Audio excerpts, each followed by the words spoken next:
Hola a todos, espero que estén bien. Estoy grabando esto para que comencemos ya con nuestra primera semana después de las vacaciones de invierno de trabajo.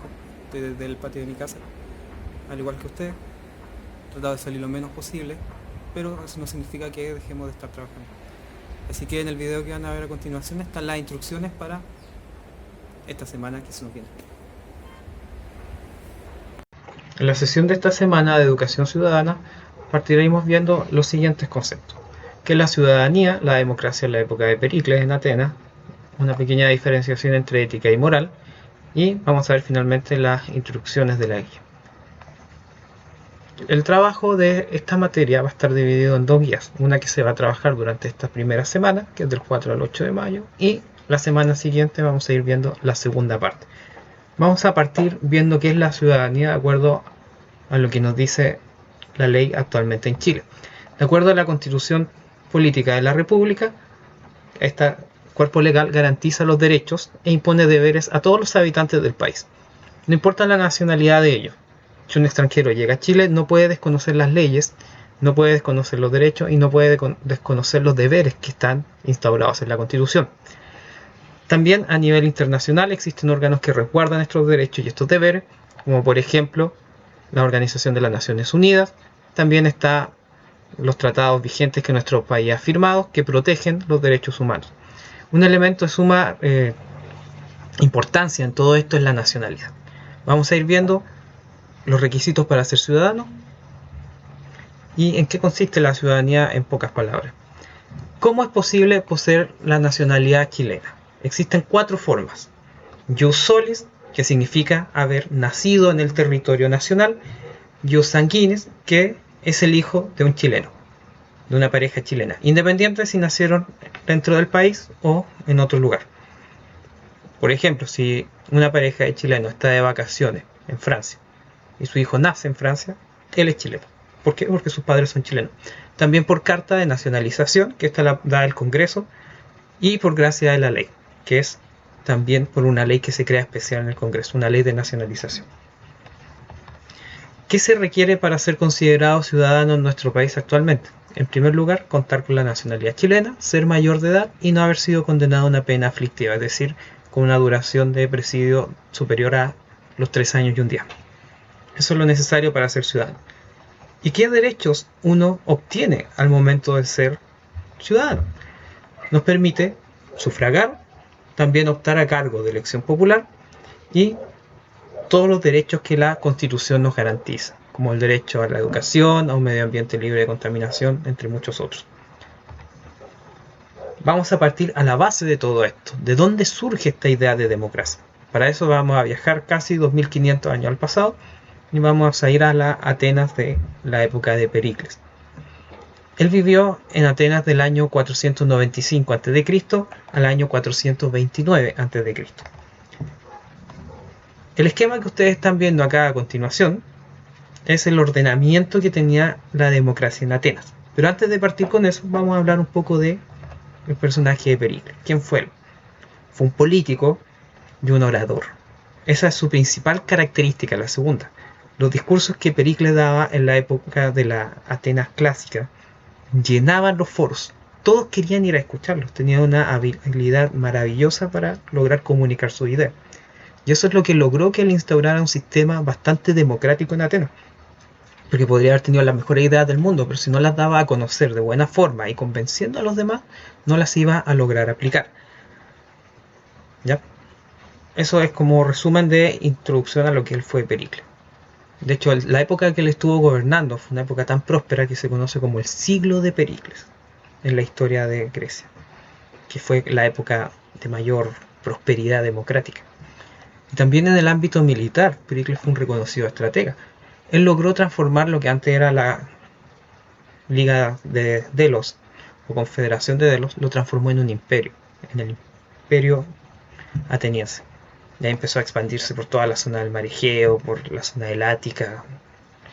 Logró instaurar un dominio predominante de Atenas sobre todo este territorio. ¿Cómo estaba compuesta la democracia y cómo funcionaba? Lo que ustedes están viendo acá en sus pantallas corresponde a la organización interna de la democracia ateniense. Por un lado teníamos a los arcontes, que eran 9, que cumplían funciones civiles, judiciales, religiosas y se encargaban de administrar la ciudad. Todos los años se sorteaba entre los candidatos que eran seleccionados de distintos distritos quienes iban a ocupar el cargo.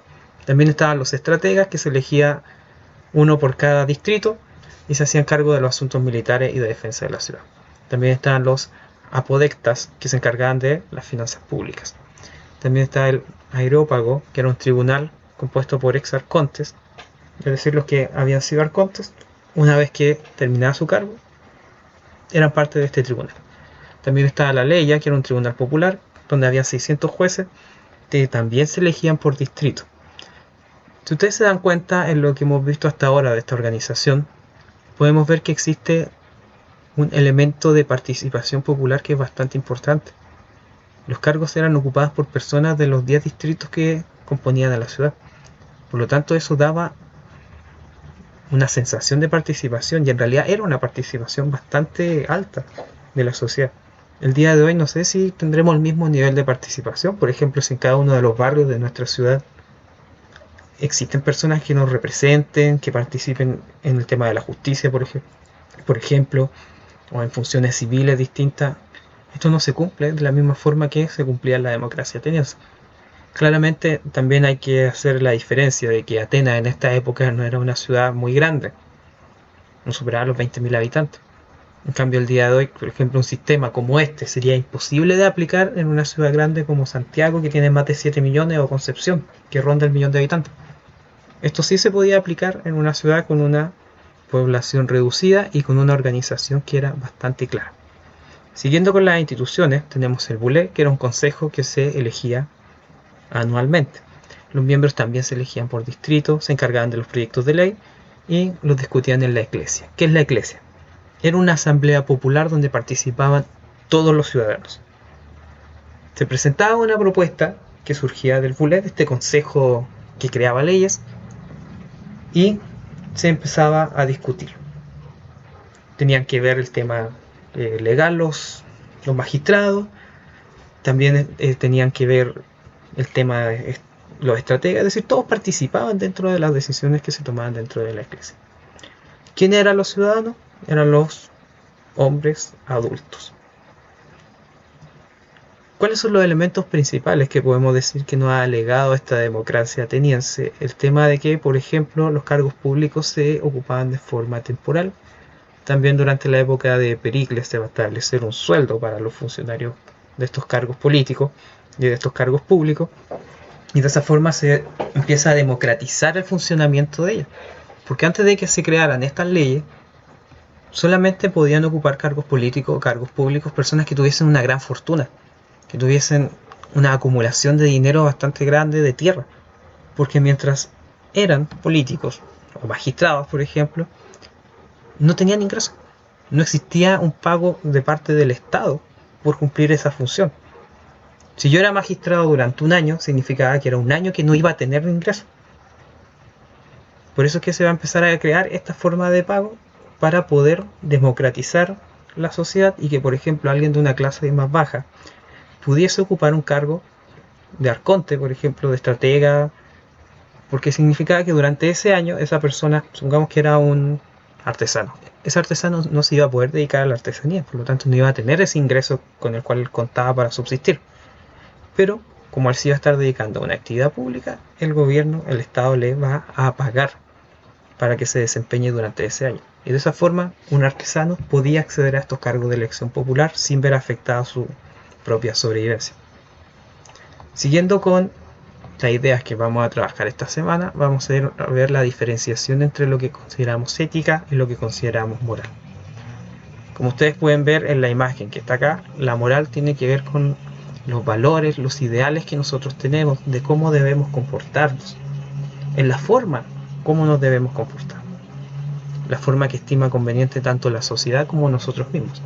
Y la ética tiene que ver con que yo actúo de forma de acuerdo a esta moralidad. Es decir, una persona que actúa de forma ética es una persona que respeta sus ideales, sus valores, que respeta las normas de conducta que la sociedad ha establecido.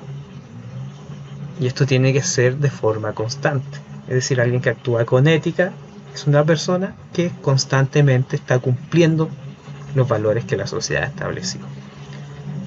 Eso es, en palabras muy simples, de lo que vamos a trabajar durante esta semana.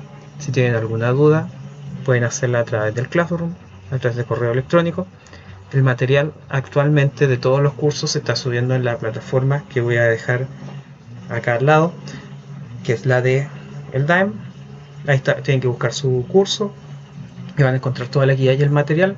En el caso de historia vamos a seguir trabajando con la plataforma de Classroom para responder sus dudas, agregar contenido como estos videos, imágenes y otros que le ayuden con su estudio. Y por último, lo más importante es ver la estructura de la guía.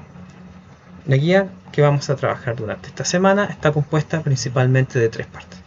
Una que tiene que ver con preguntas de desarrollo breve, que se responde en base a la misma materia y a la lectura que ustedes van a hacer de ella. La segunda parte es un análisis de fuente, donde hay un artículo que habla sobre la voz y la participación de la ciudadanía en América Latina. Este artículo está escrito por Heraldo Muñoz, quien fue ministro de Relaciones Exteriores del gobierno anterior. Y por último está un análisis de actualidad. Este análisis de actualidad tiene que ver con el rol que han tenido los alcaldes durante esta crisis. Y en este caso específico está basado en una entrevista que se le hizo al alcalde de Laja y que apareció en el diario de Concepción la semana pasada. Así que los invito, hace más de una semana en realidad, así que los invito a que trabajen en la guía. Cualquier duda háganlo a través de Classroom y las vamos a responder. Cuídense y nos estamos viendo pronto.